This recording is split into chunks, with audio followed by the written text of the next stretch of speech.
Interpellation is a kind of technical term that comes from Althusser and his work on ideology and ideological state apparatuses. Althusser is interested in two ways that you can get people to perform practices. One is by coercion.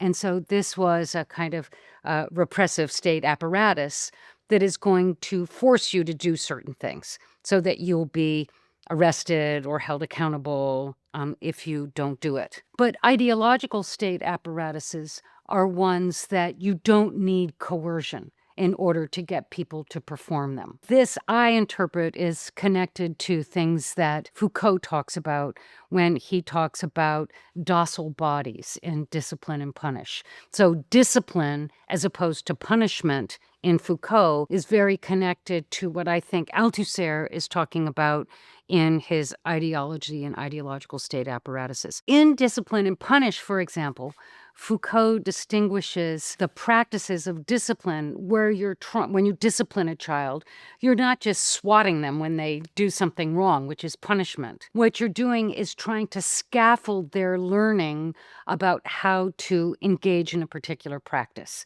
You're scaffolding their learning of piano, for example.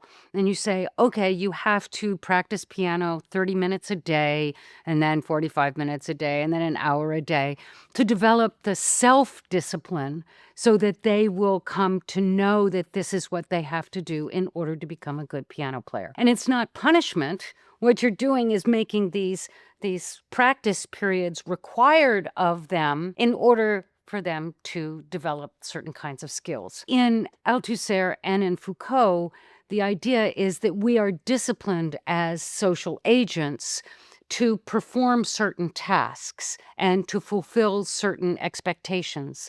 And what's crucial about an ideological state apparatus is that we get to the point where we don't need an external coercive force in order to keep us doing it, because we do it to ourselves. So if you have been disciplined properly as a musician, you don't need someone to threaten you with punishment if you don't practice, because you feel like, oh my God, I need to practice. I need to do this. This is something that I am asking myself to do. It's not just that someone from the outside is asking me to do it. So when we start talking about discipline and interpellation and why ideological state apparatuses are so important, is what they're doing is getting that pressure to conform to come from within rather than to come from without.